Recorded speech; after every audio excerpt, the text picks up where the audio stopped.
Assalamualaikum warahmatullahi wabarakatuh.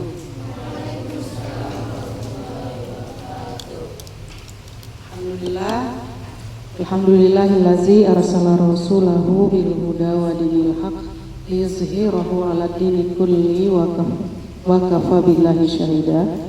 Asyhadu an la ilaha illallah wa asyhadu anna Muhammadan abduhu wa rasuluh. Segala puji bagi Allah yang memberikan kita nikmat berupa rasa aman dan kita bisa belajar dengan nyaman. Allah memberikan kita waktu dan ini adalah sesuatu yang mahal hari ini, bahkan banyak di belahan bumi lain untuk makan saja sulit, tetapi orang-orang yang beriman diberikan Allah rasa atau kemampuan daya juang, dan itu yang Allah berikan kepada orang-orang yang bersyukur. Maka segala puji bagi Allah yang memasukkan rasa syukur ke dalam hati kita.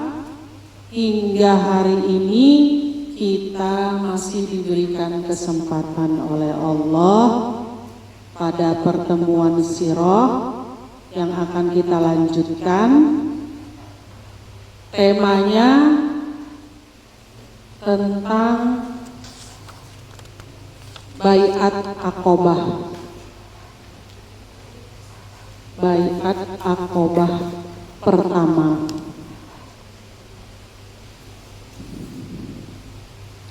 Ya, sebelumnya kita akan mereview atau mengingat ulang pelajaran yang sudah dilalui, yaitu yang pertama kita ingat tentang pembahasan jahiliyah. Masih ingat? Ya, apa itu jahiliyah?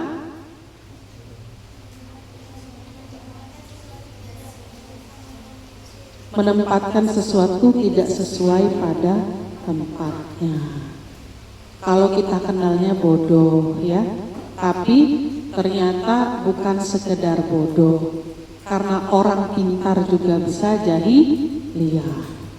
Nanti dibuka lagi. Itu pembahasan pertama. Yang kedua, masa kecil Rasulullah. Bagaimana Rasulullah itu lahir sebagai anak yatim. Ayahnya Abdullah meninggal. Yang tahu kalau anak yatim sedih kan, gak punya bapak. Tapi Allah memberikan kasih sayangnya lewat ayah-ayah yang lain yang cintanya melebihi ayahnya sendiri.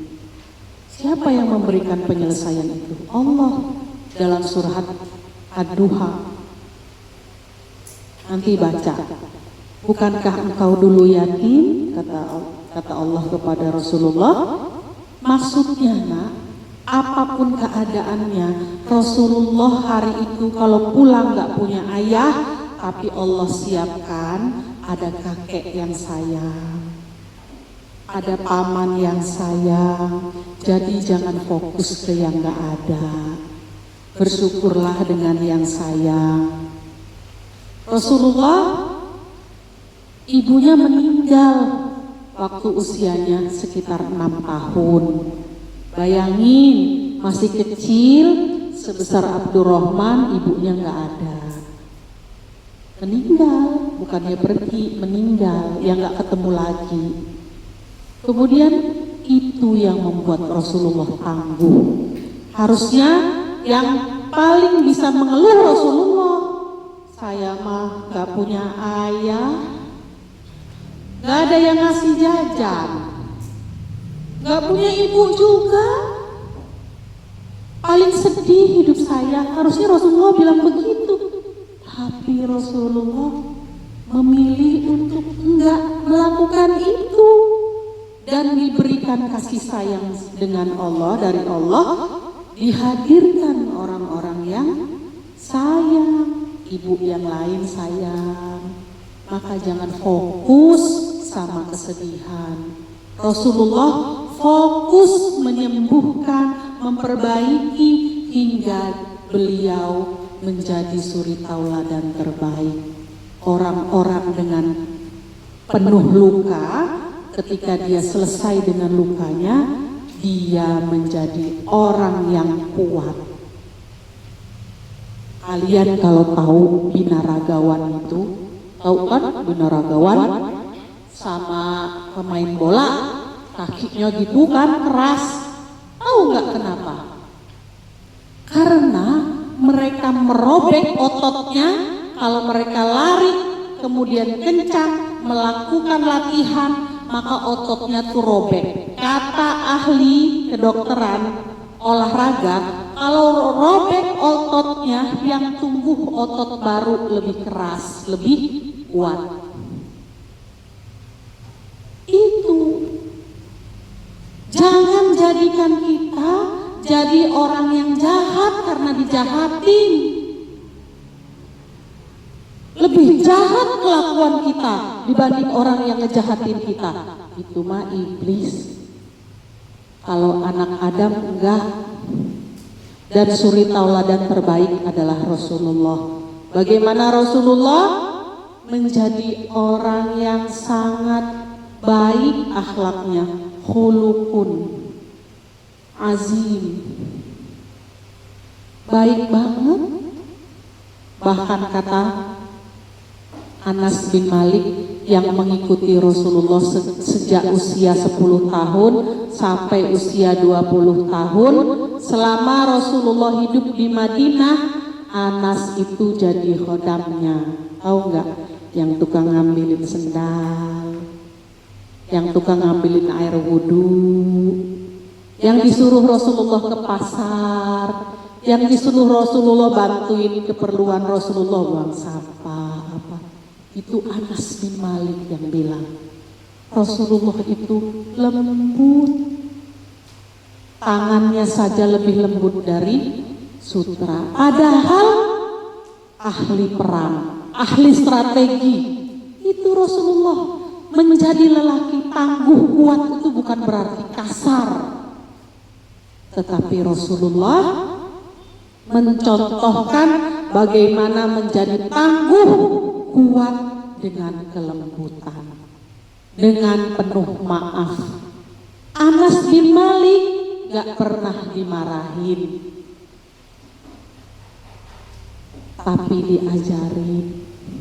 Pernah gak Rasulullah marah? Pernah.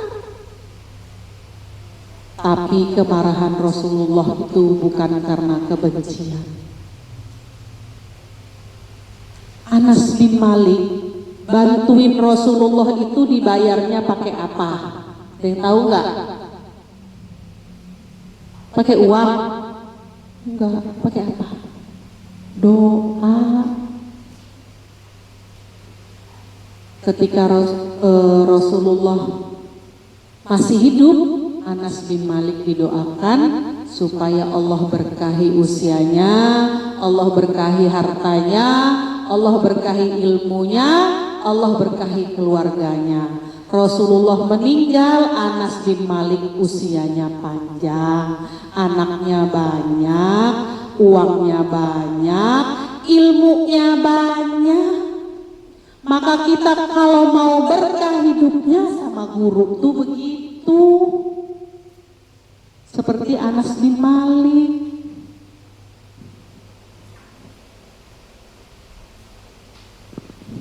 Lanjut, masa kecil Rasulullah di mana? Di gedung mewah tinggalnya? Enggak. Sering jalan-jalan Rasulullah?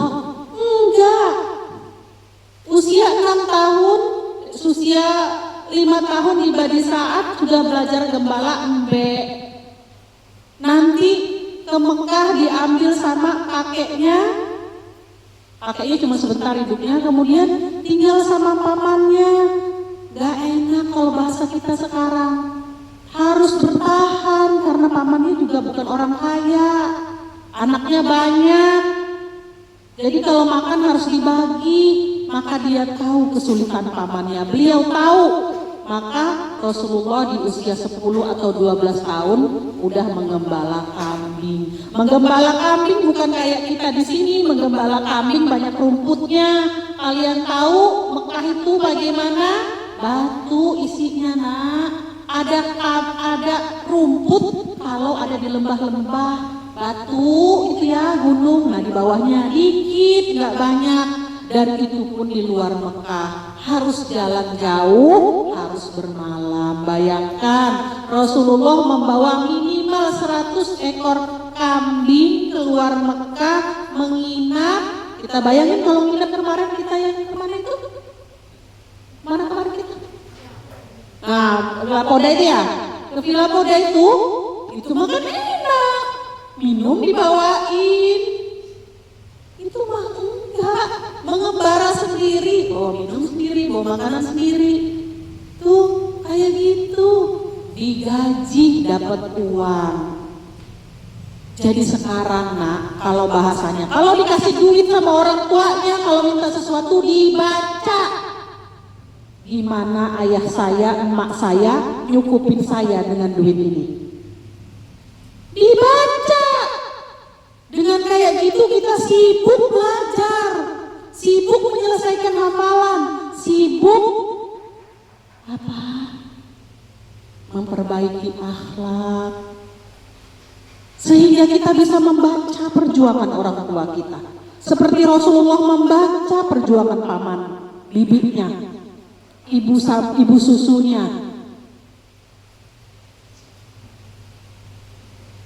Itu usia muda Rasulullah yang tinggal di Bani Sa'ad bin Bakar.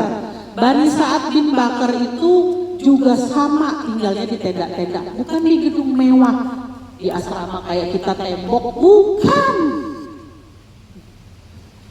Jadi bersyukur kita hari ini kalau kita masih bisa dikasih pelajaran.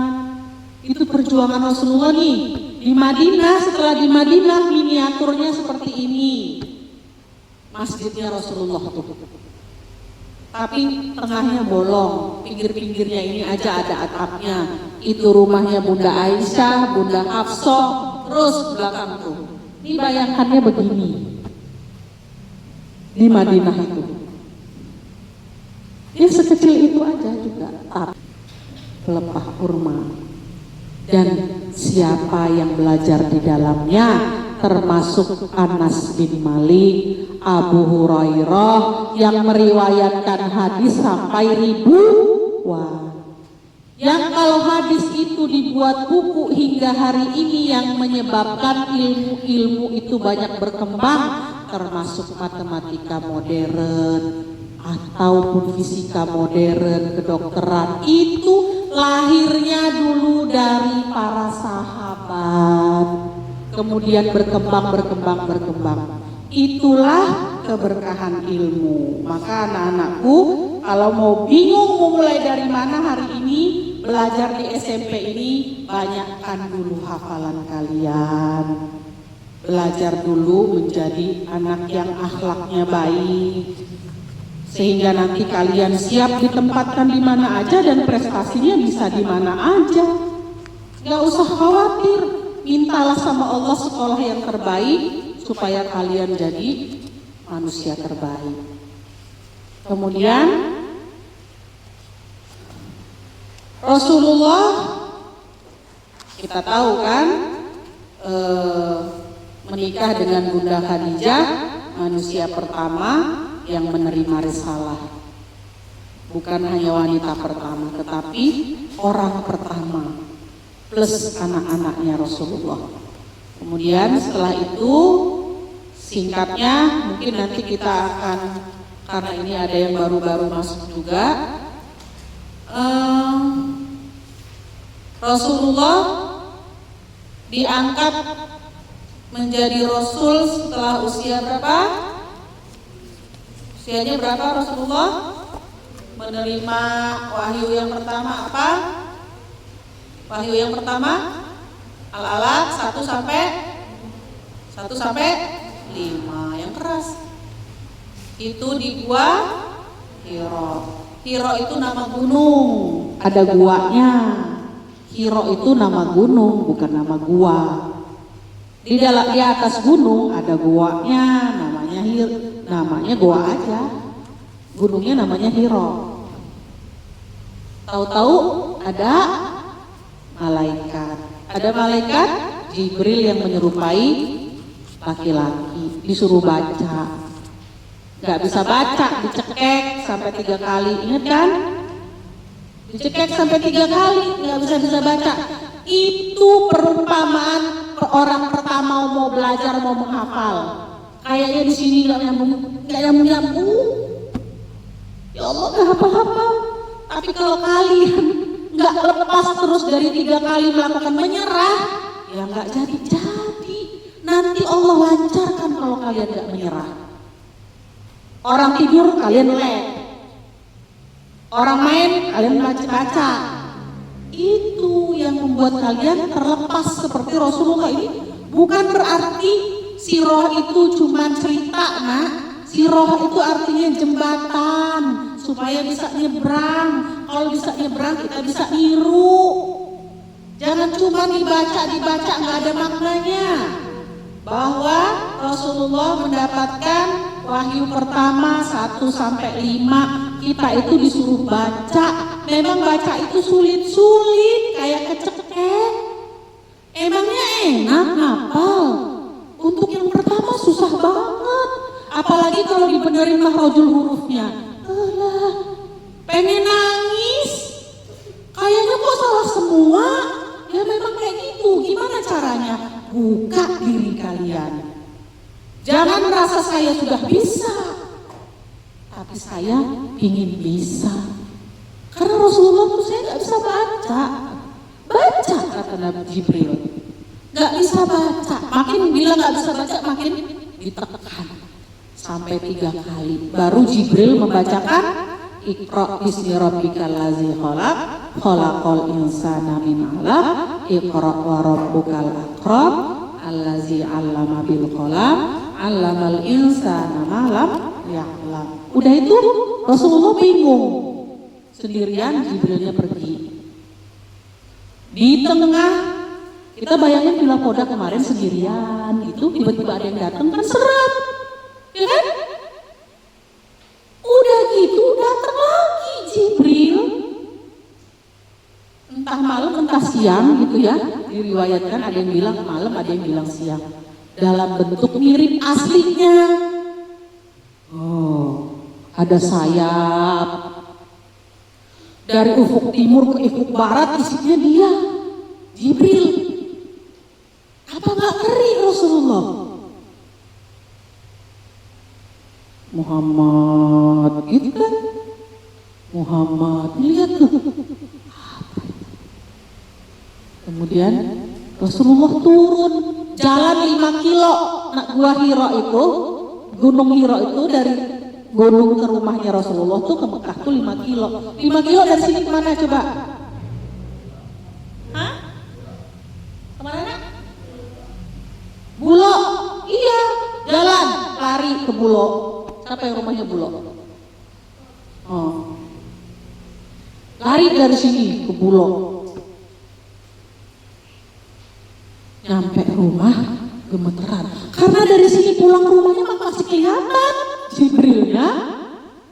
Gitu kan. Masuk, istrinya ngelihat Bunda Khadijah. Oh, kita kan bisa melihat orang ketakutan kayak gimana sih mukanya kan? Gimana ya, nggak bisa dibuat-buat kan kalau orang takut? Udah gitu kan? Udah nggak bisa disetting mukanya, ya kan? So imut itu nggak bisa kalau takut mah, nggak bisa kelihatan. Dibuka pintunya loh, suaminya kayak gitu wajahnya. Emang langsung ya ini pelajaran buat kita perempuan. Kan harusnya kalau perempuan jiwa kekepoannya itu tinggi.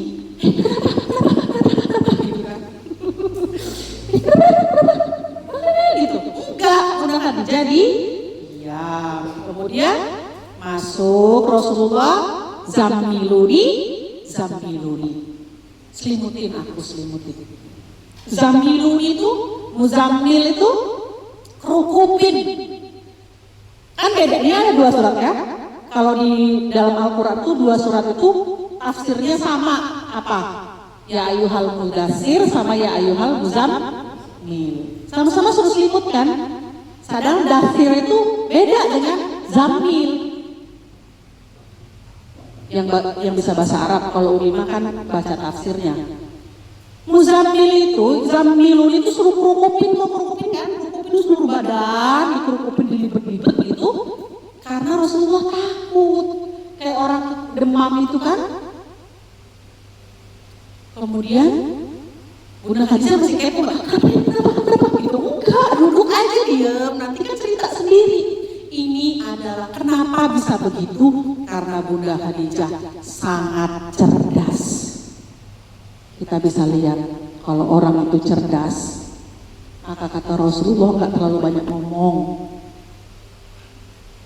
Mikir dulu kalau ngomong, kira-kira ini bagus nggak ya kalau saya omongin.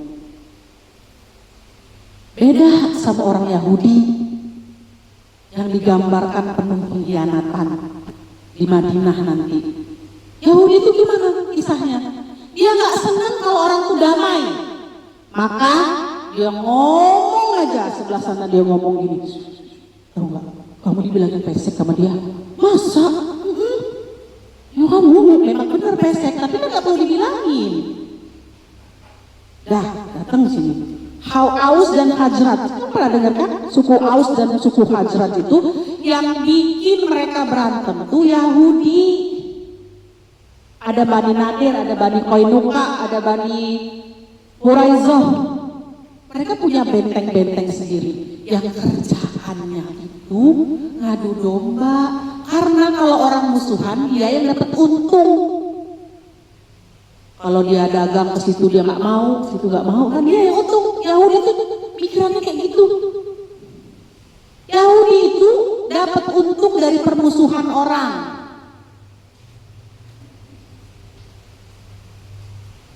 Larinya ke situ tadi. Oh Zammiluni.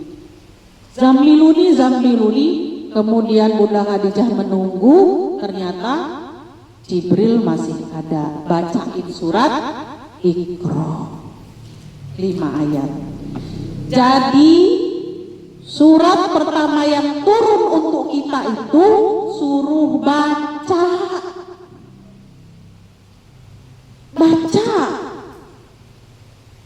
Siapa sih di sini yang paling suka baca? Ayo anak baca.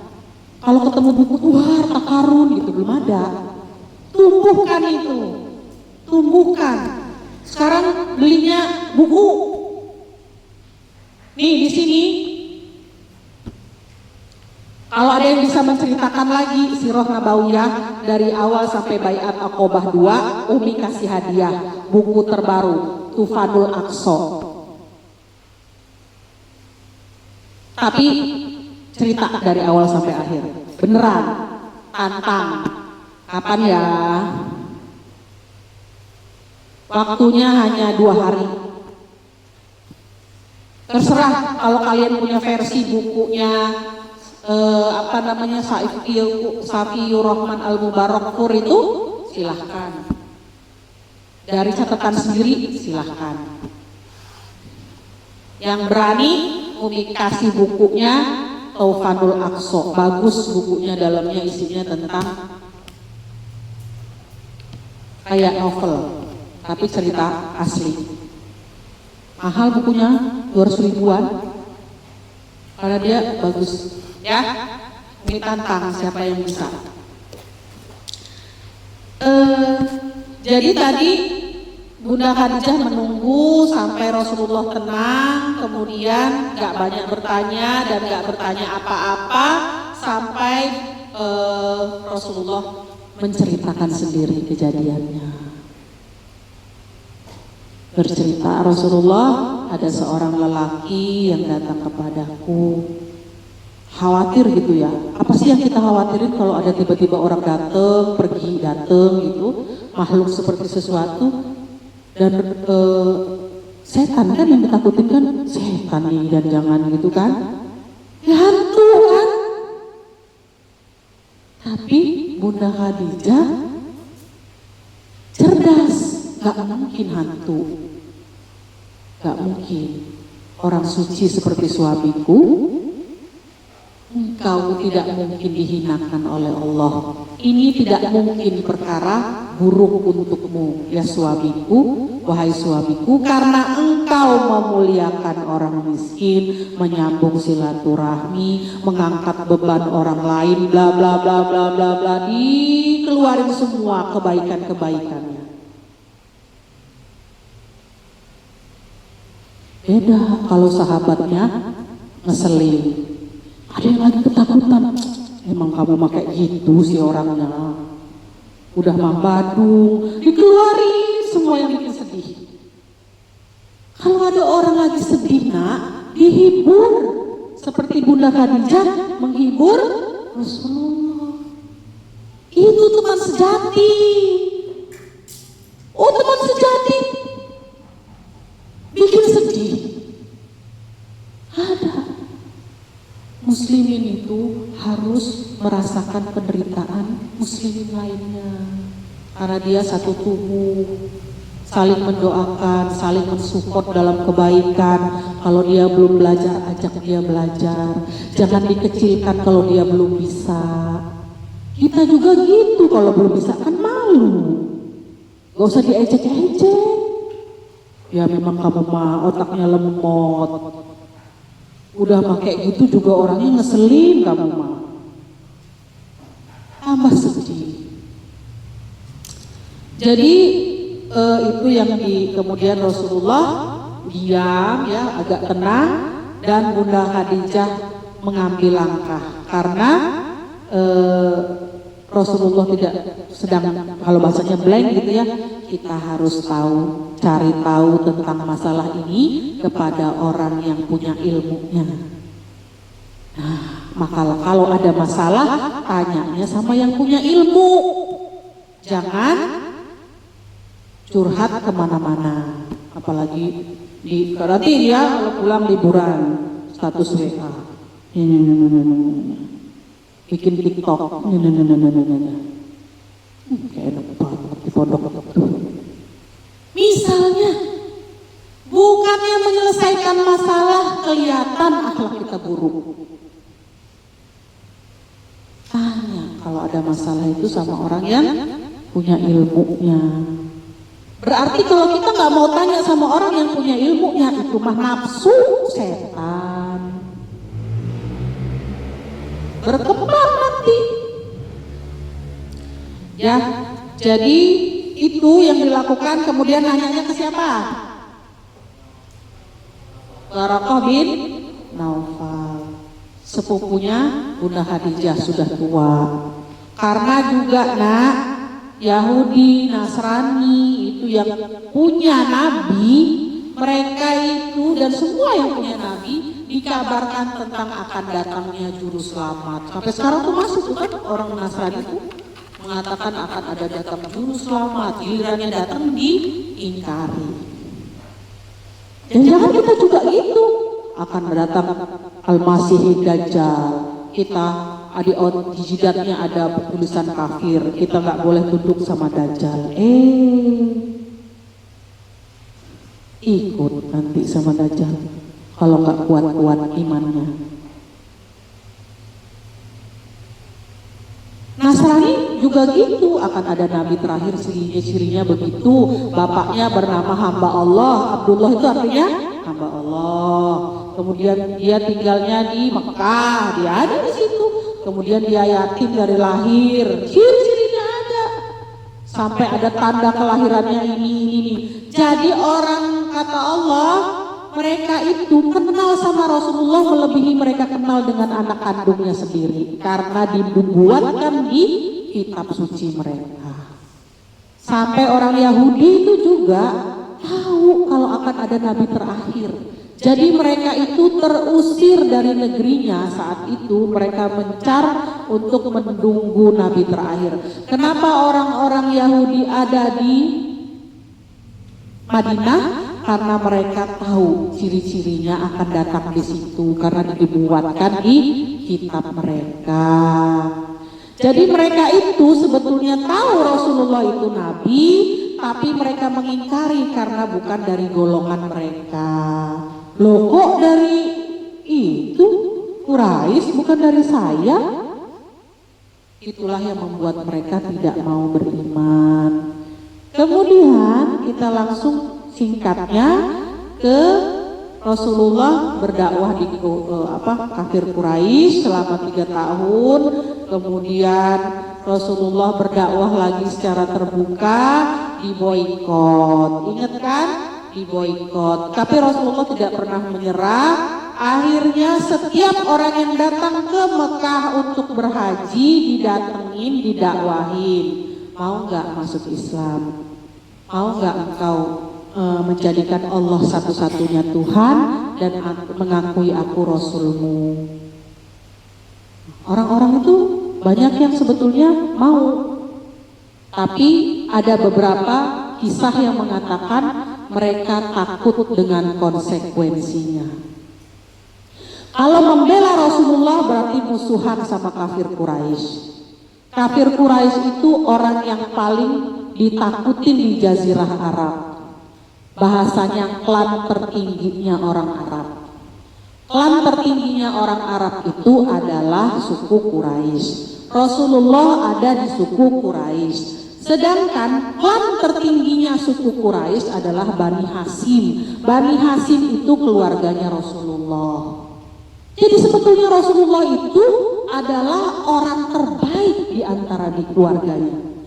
Orang terjujur di keluarganya, paling amanah. Maka mereka membenci Rasulullah bukan karena orangnya, tapi karena ajarannya.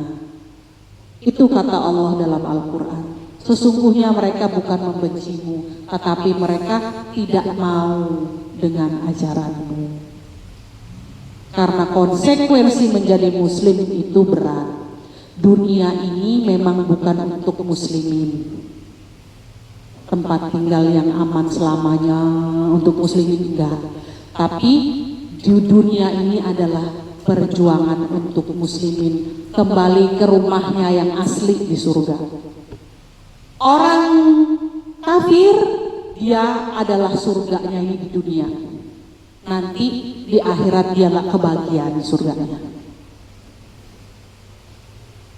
Tapi nih orang muslimin dalam sejarahnya itu rumahnya itu kayak surga. Itulah enaknya muslimin. Di tempat yang tidak nyaman aja enak. Apalagi kalau di surga. Terus tapi kalau orang kafir ada yang bapak tua Yahudi udah mah susah, penempa besi, gosong-gosong, itu adalah surganya. Walaupun hidupnya susah di dunia ini, dia masih lebih baik hidupnya nanti dibandingkan nanti di neraka di akhirat. Maka pilihlah hidup jadi muslimin. Kalau kalian mau selamat, mau nikmat, tapi ingat dunia ini bukan selama-lamanya. Dunia ini tempat kita menanam yang nanti memanennya di akhirat. Waktu gak banyak, waktu kita sedikit. Berbuatlah yang baik, berbuatlah yang banyak untuk kebaikan. Menghafallah nak, setiap sendia yang kalian gerakkan di setiap jam detik waktu kalian itu terhitung kebaikan. Jangan berpaling sedikit pun dari kesadaran itu, bahwa setiap yang saya lakukan adalah saya mau kembali ke surga Allah. Saya mau menjadi tercatat oleh Allah malaikatnya bahwa ini adalah perilaku terbaik saya. Maka kita meniru Rasulullah. Ketika kita berbicara mikir, ketika kita berjalan mikir, memang harus berpikir apalah yatafakkarun. Kita tuh disuruh mikir, makanya kita suruh baca. Ayat pertama yang turun tuh suruh baca, berarti kita tuh suruh mikir. Baca itu bukan begini aja nak, bukan begini. Bahwa berkat adanya pertolongan dan kabar gembira tersebut, gumpalan awar kegembiraan, tapi tidak nyambung otaknya. Bukan itu, membaca ayat-ayat Allah itu meresapi ke hati, berpikir kemudian bisa menganalisa. Ini benar, ini salah. Ini tepat, itu tidak tepat. Saya melakukan ini karena ini. Orang-orang kafir takut kalau kita pinter. Dia nggak untung kalau kita pinter. Mereka senang kalau kita bodoh. Kalau kita bodoh itu mudah dikendalikan. Maka jangan jadi orang bodoh. Rugi. Berjuanglah terus berjuang. Karena sejatinya kita akan menemukan tempat pulang itu nanti kalau kita sudah dikubur, kemudian kita disepil-sepil. Kalau disepil nggak, dilihat-lihatin dikit rumah kita di surga apa neraka. Kalau selamat dikubur kita, selamat akhirat kita. Tapi kita hancur dikubur kita, hancur akhirat kita. Maka ingat, kalau kita melakukan keburukan, ingat waktu kita itu nggak banyak. Nanti kita dikubur jadi tanah sama ulet-ulet. Sendirian, nggak ada yang nolongin. Maka ingat ada Allah hingga hari ini yang menyayangi kita, yang sangat mencintai kita. Cinta Allah itu melebihi cinta kita kepada diri kita sendiri, melebihi cinta kita kepada ibu kita dan ibu kita cinta kepada kita. Dan itu lebih cinta Allah itu. Gak mungkin seorang ibu atau seorang anak mau ngelemparin orang yang dicintainya ke dalam api. Gak mungkin, lebih gak mungkin Allah begitu. Maka Allah memberikan kita peringatan, peluang, kabar gembira, peringatan supaya kita itu selamat. Allah menegakkan keadilannya. Makanya sampai detik ini, hari ini, ingat terus itu bahwa kita itu cuma sebentar. Coba kalian ingat gak dari kelahiran kalian sampai kalian umur 2 tahun, ingat gak? Nyusuin ibunya, gak ingat kan? Tahu-tahu udah gede gini kan? Gak kerasa loh, nanti tiba-tiba juga segede Umi. Iya ya, cuma sebentar waktu itu.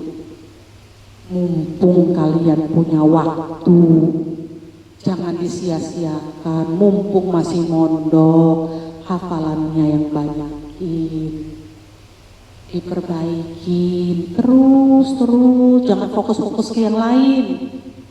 Seberapa banyak kalian menghafalkan itu, seberapa banyak kalian belajar itu menjadi modal buat kalian ketika kalian keluar dari sini. Kalian usianya berapa? 13 tahun, 14 tahun. Itu seperti usia sahabat-sahabat Nabi juga yang pergi terbang kemana-mana untuk mencari ilmu yang lebih tinggi. Ini belum nyampe ke Baiat Aqobah 2 karena kita sudah lama nggak berjumpa. Jadi cuma mengingatkan itu, ingat membentuk diri disiplin mulai hari ini. Itu yang membangun pondasi kesuksesan. Kalau hari ini kalian disiplin, ingatkan setiap waktu kalian berharga. Catat, saya pagi bangun jam sekian, kira-kira saya menghafal sekian. Mohonkan kepada Allah, diiringi dengan akhlak terbaik, diiringi dengan doa terbaik. Maka apapun yang diberikan oleh Allah, kalian akan menerima dengan senang hati, dengan lapang dada. Ya, belum Baiat sedikit Baiat Aqobah pertama itu tadi Rasulullah mengajak siapapun yang hadir datang ke haji di Mekah. Rasulullah menawarkan, mau nggak kalian masuk Islam, tidak menyekutukan Allah dengan apapun. Kita kan sudah membahas orang-orang Mekah itu, orang-orang Arab itu sama dengan seluruh dunia, mengakui bahwa Allah itu ada. Tapi mereka menyandingkan dengan sekutu-sekutu Allah yang lain. Bukan berarti mereka nyembah-nyembah patung itu bukan. Mereka gak sebodoh itu. Mereka udah pinter. Tapi mereka menyamakan dengan simbol-simbol itu, berhala itu dengan kebesaran keluarganya. Keluarga ini punya kebesaran, namanya berhalanya Hubal. Misalnya, karena dia dulu adalah orang soleh yang suka ngasih minum jamaah haji, orangnya meninggal, kemudian udahlah untuk mengenangnya dibuat patung. Patung itu jadi simbol. Maka orang-orang itu mengatakan, demi Hubal dan keluarganya Hubal, kalian harus memberikan ini. Padahal sebenarnya untuk kepentingan elit mereka sendiri. Sampai ada peraturan, haji itu gak boleh pakai baju dari luar, beli bajunya dari Mekah. kalau nggak beli di Mekah nggak bisa dipakai, bajunya ditinggal di luar. Maka ada orang tawaf nggak pakai baju. Zaman itu begitu. Sampai nangis, emangnya dia gila nggak mau pakai baju? Dia sadar, tapi dia nggak punya daya, nggak punya duit untuk belinya. Saking mahalnya itu baju yang ada di Mekah, dia nggak sanggup belinya. Maka tawafnya dibolehin nggak pakai baju, pakai daleman aja. Akan aneh, emang syariat tawaf haji dari zaman dulu, dari Nabi Adam. Nanti kita ada lagi. Tapi gimana ya kalau ngaji sama Umi mah kan gini ya waktunya. Padahal pembahasan Adam, Nabi Adam turun, dia dari buku Al-Bidayah wa An-Nihayah itu seru nak. Tapi kita nggak bisa istiqomah karena udah malam ngantuk. Nantilah ya ada waktunya 2 jam kalau mau belajar gitu. Nanti kita cari waktunya. Jadi tadi baiat Aqobah pertama itu 6 pemuda itu sudah sering dengar. Karena orang Yahudi kan kayak gitu tadi diceritain. Kalian ini dari suku primitif misalnya gitu. Kalau kami ini pilihan Tuhan, ya sama seperti Israel hari ini kan. Kalau ngomong kami adalah bangsa pilihan Tuhan. Kami akan ada turun nabi, nabi terakhir. Kami menanti nabi terakhir. Kalian pokoknya gitu. Pokoknya orang Yahudi itu sering banget ngomongin itu tentang nabi terakhir, tentang orang dengan kemuliaannya, dengan orang yang memberikan peringatan bahwa nanti kami akan masuk surga kalau mengikuti nabi itu, gitu kan. Jadi orang dari suku Hazrat itu sering kalau bahasanya dinyek-nyek gitu sama orang Yahudi. Maka mereka bilang, kita sudah sering dengar ada seorang nabi terakhir dari orang-orang Yahudi itu kan. Sebelum mereka mendengar ini, kita duluan yang ambil peluang. Kata 6 pemuda ini, baiklah Rasulullah, kami akan mengikuti dan berbaiat kepadamu. Janji setia baiat itu, bahwa akan membela Rasulullah dan mempersiapkan tempat kalau Rasulullah sudah diusir dari Mekah. Karena boikot itu kan banyak mengamakan korban. Meninggal anak Rasulullah meninggal, bayangin aja boikot itu gak dikasih makan, makannya pakai daun-daun. Karena gak boleh beli, gak boleh jual. Terus gimana? Di situ ditanamin gak bisa Mekah mah. Gak bisa ditanamin. Karena dapat makanannya dari Taif. Di Taif dilemparin. Pernah dengar kan? Kayaknya di Taif udah pernah cerita di sini ya. Yang Rasulullah dilemparin nak. Yang taunya yang ikut adalah bangsa jin. Ikut kan, dengar kan itu waktu itu? Ya. Nggak diterima, banyak yang meninggal, hidup tenda-tenda, sampai Rasulullah kehilangan istri tercinta, pamannya, ya kena boikot itu. Kita bayangin Gaza hari ini itu begitu, Rasulullah begitu, sama, udah melalui itu. Apakah kalau kita bilang Rasulullah diboikot beserta keluarganya, kemudian mengalami sengsara, berarti Allah nggak cinta? Enggak. Semakin mulia kedudukan seseorang itu semakin berat ujiannya nak. Semakin banyak fitnahnya. Semakin tinggi kedudukan orang di hatinya, di kedudukan seseorang di sisi Allah itu semakin berat ujiannya. Maka jangan anggap dunia ini adalah segala-galanya. Karena itu ujian berat untuk orang-orang beriman.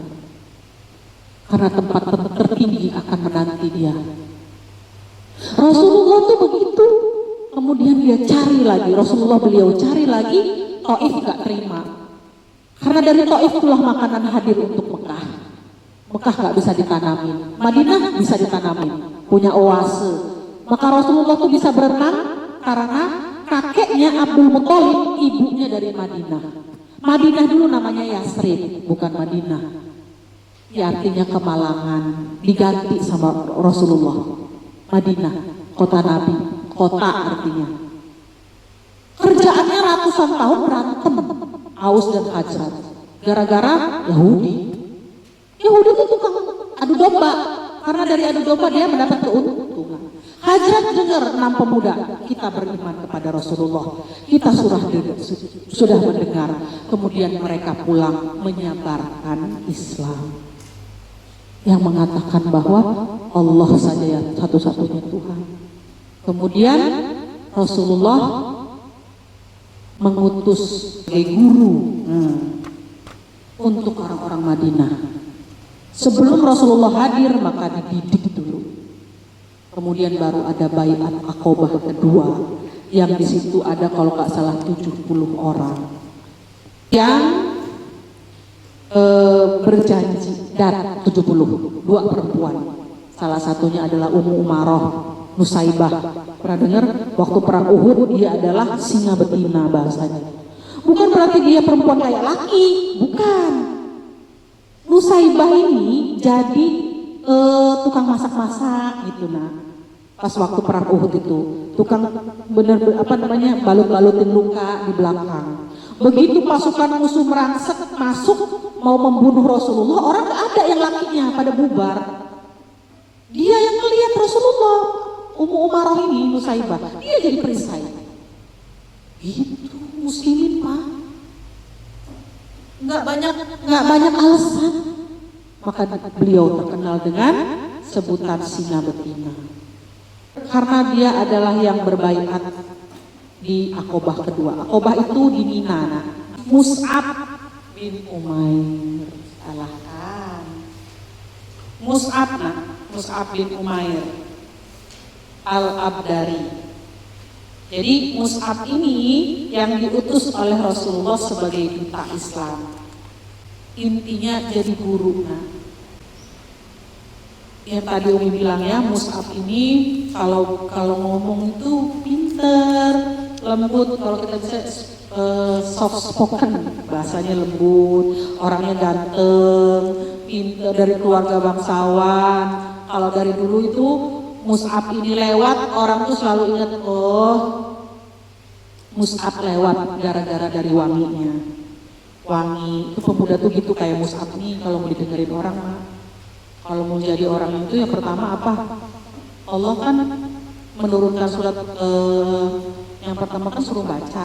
Kalau sudah suruh baca, kalian suruh ngomong, berdakwah. Itu di ya ayyuhal mudassir qum fa'anzir wa rabbuka fakabbir wa rujza fahjur, itu dan seterusnya dan sampai 7 ayat. Hai orang yang berselimut, beda dengan muzamil. Selimut itu tempat yang nyaman. Kalau udah pinter kalian, hafalan udah minimal 10 juz, udah sering tadabbur Quran, tapi jangan diem aja sendiri kayak Mu'az, berangkat berdakwah. Berdakwah itu dari ayat yang kalian sudah tahu. Mu'az itu orang yang ada tahu tadi, ganteng, wangi, disiplin, lembut, dulunya banyak duit. Jadi kan kelihatan sisa-sisa bekasnya. Kemudian masih pembawaan itu masih melekat di diri Mu'az di Madinah. Jadi Mu'az adalah orang yang menyenangkan. Kalau kita mau didengarin orang, yang pertama yang harus kita perhatikan pakaian kita. Bukan berarti ya saya mah apa adanya aja lah nih, nggak bisa gitu nggak bisa apa adanya gitu. Diusahakan bersih. Ini kan yang ngomong Allah, rumusnya tuh gitu. Kalau kalian mau jadi orang sukses nanti, mau dagang, mau apa, mau jadi guru, mau jadi apa aja lah, dokter, pilot dan sebagainya, perhatikanlah pakaian kalian. Jadi itu ya, mereka ini adalah juga termasuk as-sabiqun al-awwalun. Mus'ab bin Umair, ingatin. Terus orang-orang yang di baiat Aqobah pertama ternyata ada 7 ya. Ada Mu'az juga, yang Mu'az ini bukan Mus'ab. Mu'az ini yang masuk Islam dari golongan Ansor, adalah orang Madinah yang menyambut muhajirin. Itu Ansor. Ansor pertama ada Mu'az, ada Zakwan, ada Ubadah, ada Yazid, Al-Abbas, Abu Al-Haisam, Uwain. Dari suku Khazrajnya ada 5, suku Ausnya ada 2. Mu'az bin Al-Haris, ada Zakwan bin Abdul Al-Aqais, ada Ubadah bin As-Samit, ada Yazid bin Sa'labah, ada Al-Abbas bin Ubadah, ada Abu Al-Haisam bin Tayyihan, Uwain bin Sa'idah dari Bani Amr. Jadi Dua orang yang terakhir dari suku Aus dan sisanya dari suku Khazraj. Kemudian setelah mereka kembali ke Madinah, mereka mensyiarkan Islam. Kemudian setelah berlalu beberapa lama ya, pada sekitar hampir 2 tahun, itu kan tahun ke-10 ya, ini tahun ke-15, Baiat Aqobah kedua. Baiat Aqobah pertama itu tahun 11 kenabian, kemudian 2 tahun setelahnya tahun ke-13 kenabian, tepat di tahun ke-13 itulah Rasulullah hijrah. Selang beberapa bulan setelah Baiat Aqobah kedua. Baiat Aqobah kedua ini orang yang dari Madinah pengen bertemu langsung dengan Rasulullah, sekitar 70 orang. Poin-poin baiat itu, kami berkata kepada Rasulullah, wahai Rasulullah, untuk hal apa kami membaiatmu? Beliau bersabda, 1. Mendengarkan dan taat, baik di dalam kondisi semangat maupun malas. Yang kedua, untuk berinfak di dalam masa sulit maupun mudah. Yang ketiga, untuk berbuat amar ma'ruf dan nahi mungkar. Yang keempat, untuk senantiasa tegak di jalan Allah tanpa memperdulikan celaan orang selama dilakukan di jalan Allah. Yang kelima, untuk membelaku manakala aku datang kepada kalian dan melindungiku sebagaimana kalian melindungi diri kalian sendiri, istri-istri dan anak-anak kalian. Jika hal ini kalian lakukan, maka surgalah sebagai imbalan bagi kalian. Gitu. Lalu Rasulullah berbicara seraya membacakan ayat Al-Quran, berdoa kepada Allah dan mendorong mereka untuk masuk Islam. Kemudian mereka bersabda, aku membaiat kalian untuk melindungiku sebagaimana kalian melindungi istri-istri dan anak-anak kalian. Lalu Al-Bara bin Ma'rur memegang tangan beliau seraya berkata, ya, demi zat yang telah mengutusmu dengan hak sebagai nabi, sungguh kami akan melindungimu sebagaimana kami melindungi jiwa dan istri-istri kami. Baiatlah kami wahai Rasulullah. Demi Allah, kami adalah ahli strategi perang dan ahli dalam membuat senjata. Kami warisi hal tersebut secara turun-temurun dari leluhur kami. Ka'ab berkata, pada saat Al-Bara berbicara kepada Rasulullah SAW, tiba-tiba Abu Al-Haisam bin At-Tayyihan menyela, wahai Rasulullah, sesungguhnya terdapat tali persekutuan antara kami dan orang-orang Yahudi, dan kami akan memutusnya. Apakah kiranya bila kami melakukan hal itu dan kelak Allah memberimu kemenangan, engkau akan kembali lagi ke haribaan kaummu dan meninggalkan kami? Ka'ab berkata, lantas Rasulullah pun tersenyum kemudian bersabda, bahkan darah kalian adalah darahku, kehancuran kalian adalah kehancuranku juga. Aku adalah bagian dari kalian dan kalian adalah bagian dariku. Aku akan memerangi orang yang kalian perangi dan mengadakan perdamaian dengan orang yang kalian adakan perdamaian dengannya. Jadi berbaiat itu berjanji setia untuk menolong Rasulullah, berbuat baik, berinfak untuk di jalan Allah. Maka kalau kita mau melakukan kebaikan supaya Allah bukakan jalan, berinfaklah, sedekahkan uang kalian seberapapun itu adalah tanda kalian berkorban di jalan Allah. Tapi kan saya nggak punya duit nih, ya seadanya, karena itu nanti akan membukakan jalan kalian. Karena di setiap perjalanan sirah ini Allah meminta kita untuk berkorban. Kalau kalian merasa hafalan kalian sulit, cobalah infakkan sebagian harta yang kalian cintai.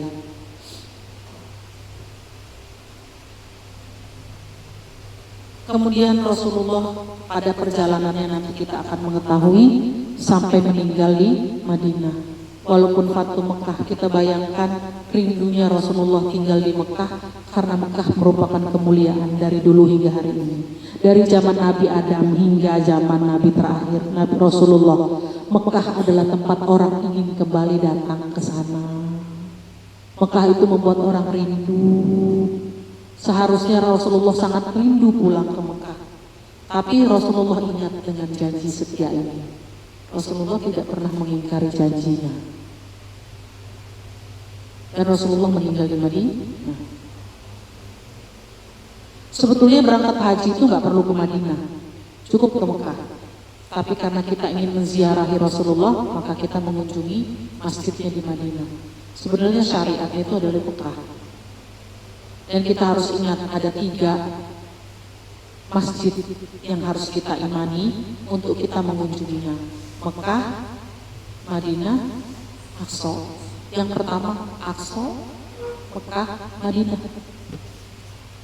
Yang hari ini cuma 2 yang bisa dikunjungi, yang satu nggak bisa.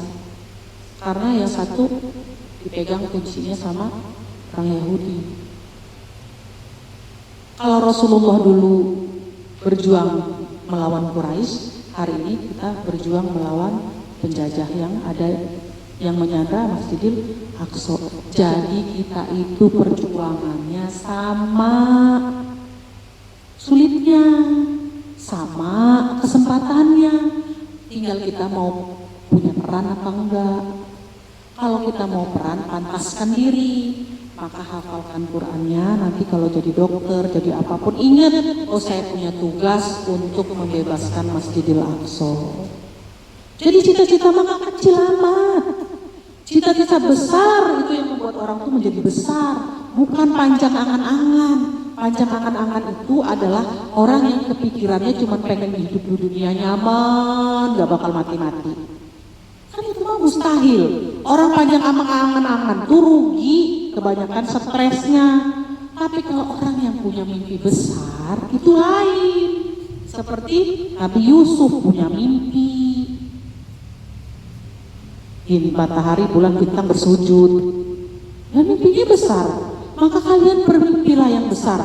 Umi kasih contoh sekarang. Mimpi Rasulullah itu adalah membebaskan Mekah dari berhala, menghancurkan. Nabi Ibrahim sama, menghancurkan berhala juga yang ada di mana waktu itu. Di Mekah juga, di Madinah, di Palestina juga. Nabi Ibrahim tuh di Palestina juga, Masjidil Aqsa. Jadi Masjidil Aqsa sudah di zaman dulu. Itulah tugas kita manusia dari Nabi Adam. Jangan menganggap kalian gak punya tugas apa-apa di dunia ini. Tugas kalian itu nih, Umi kasih tahu, bebasin Aqsa. Itu berat amat nih tugasnya. Emang iya kalau mau jadi orang besar mah muaranya ke sana. Apapun yang kalian lakukan hari ini, ingat masjid saya satu lagi yang masih di penjara. Saya gimana ya caranya? Entah kalian menulis, entah kalian donasi, entah kalian berangkat ke sana, entah kalian jadi pengusaha, duitnya banyak, entah kalian jadi guru, entah kalian jadi dosen, entah kalian jadi apapun, bapak, ibu, ngomong ke anaknya bahwa kita punya visi besar. Nanti itulah yang membuat kita derajatnya tuh sama orang-orang yang pengorbanannya besar. Kita pengen surga, tapi gak berkorban, mustahil. Hil yang mustahil, gak mungkin. Kita itu harus ada pengorbanannya. Maka bagaimana cara berkorbannya? Hari ini belajar dulu, hafalin dulu Qur'annya. Ya balik lagi ke situ lagi nih. Emang iya, gak mungkin nak bisa melampaui itu kalau kita gak membawa pesan dari Allah. Tutorial hidup itu adanya di Quran. Tutorial cara kita hidup itu adanya di Quran. Yang itu dari zaman dulu hingga hari ini itu relevan. Terus gimana nih tutorialnya? Baca sirah bagaimana Rasulullah. Nah, bagaimana sirah itu tersendiri? Gimana cara bacanya? Ya baca Quran, ya disitulah sirah. Baca artinya. Samain. Jadi kita tuh gak sibuk dengan hal-hal yang gak penting. Sibuklah kalian membaca sampai kalian Allah bukakan cahaya. Jadi biasa aja, bukan mau sekolah biar dapat kerja bagus. Enggak cuma itu.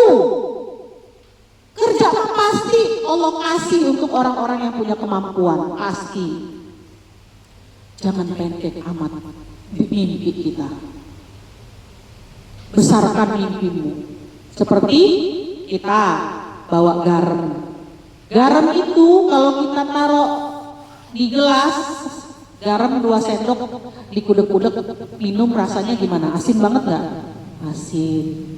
Nah itu kalau kita taruh garam itu di danau, kita kucek-kucek, apalagi danau yang ngalir, kira-kira asin nggak danaunya? Nggak ngaruh. Itulah mimpi. Kalau kita butek diutek-utek, saya nanti kerja, abis itu beli motor, beli mobil. Lu bedanya sama kebo apa? Kebo juga gitu, tidur enak, makan, yang penting ada bajak, udah potong lehernya, udah dia mah nggak ada hisap. Terus kita cita-citanya kalau meninggal mudah-mudahan masuk surga ya, tapi nggak yakin tuh dalam hatinya. Yang ngomong mudah-mudahan masuk surga ya ngeri itu. Orang yang ngeri dengan kematian memang karena dia nggak siap. Tapi kalau para mujahidin, dia mencintai kematian seperti dia mencintai kehidupan. Dia mencintai kematian melebihi dia mencintai kehidupan. Tapi bukan berarti orang putus asa. Makanya dibilang ada film zombie, itu tuh sebenarnya sejarah kaum muslimin yang melawan. Walaupun dipanah tetap maju jadi gitu. Itu yang digambarkan orang barat zombie. Padahal itu kaum muslimin yang mempertahankan tanahnya. Barbarossa, ini tahu Barbarossa bajak laut? Yang katanya dia hidup selamanya di dalam laut. Ya karena dia dipanahin, apa dia nggak takut? Itu muslimin. Orang-orang Gaza itu ya, masih dibom, dia masih nyari anaknya. Kenapa? Kenapa ibu bisa, bapak bisa sekuat itu, setangguh itu? Kenapa? Kalau di situ peluru itu nggak ada nama sayanya, dia nggak akan bikin saya mati. Dia bandingkan sama orang-orang Israel.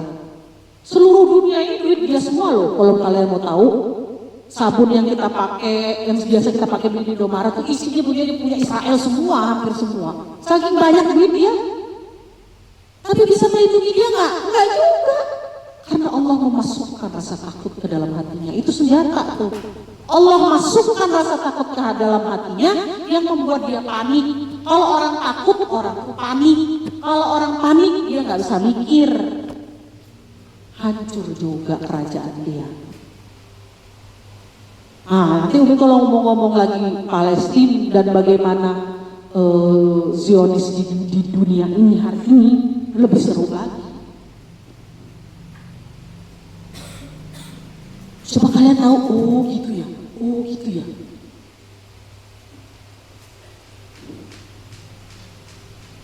Jadi pede aja. Kalian lomba nanti, kayaknya dia lebih bagus dari saya. Bukan itu intinya. Kalian harus melatih diri untuk berani tampil, untuk warab buka fakabir. Membesarkan nama Allah, bukan membesarkan nama saya, membesarkan nama pondok saya supaya orang lihat, wah saya keren. Nggak perlu, pasti hancur ya kayak gitu cuma sebentar. Tapi kalau kita membesarkan nama Allah, saya berniat untuk berlomba untuk membesarkan nama Allah supaya orang tahu tentang ayat-ayat Allah. Allah kasih ilham ke dalam hati kita, lisan kita lancar. Kemudian kita nggak jadi orang songong, tau nggak? Kelihatan orang songong tuh dari mukanya. Saya pintar 10 juz. Kamu apa? Itu kelihatan dari muka dan aura. Sepet melihatnya. Hafalkan Quran walaupun dalam sunyi ataupun keramaian, sama aja. Mau didengerin orang, gak didengerin orang, bukan itu maksud kita. Allah yang lihat. Mau orang ngucapin terima kasih, orang gak ngucapin terima kasih, biasa aja. Nanti kalian dicari-cari sama dunia. Dunia ngejar-ngejar itu. Wah, sopan gitu. Iya, kamu jadi ini, biasa aja.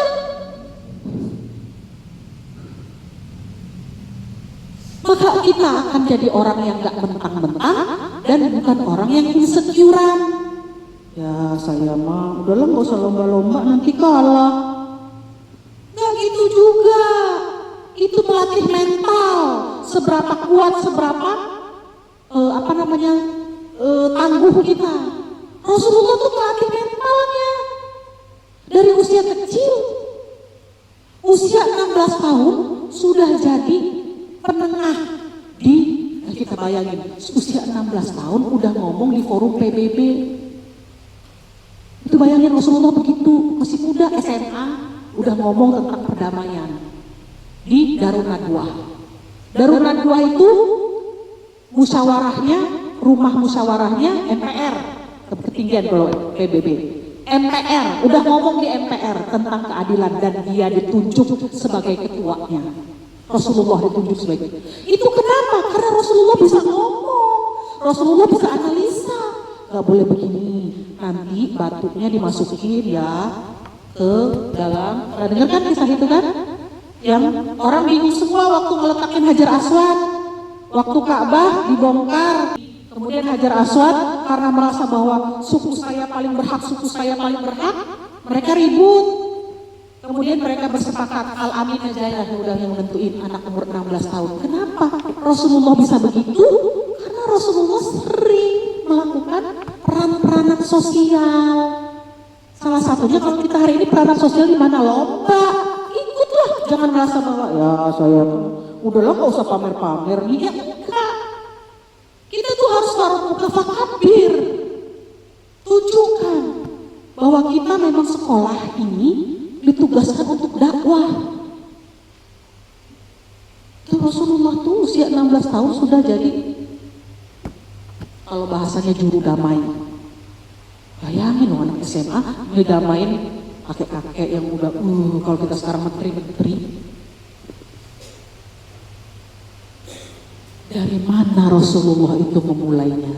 Dari kecil. Dari, ya kalau biasa dari umur 10, 11, 12. Apaki terus itu jangan sia-siakan waktunya. Jangan kebanyakan ngeluh.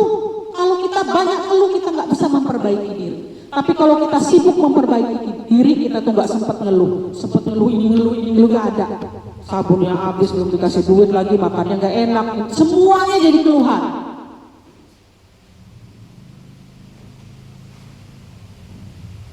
Maka kita kalau meniru Rasulullah menjadi orang yang ditanti-nanti orang. Ya Allah, kalau saya nggak, ya Allah, orang tuh nggak usah ngomong nggak dari mukanya. Ya Allah, saya kalau nggak ada anak ini, rasanya hidup ini.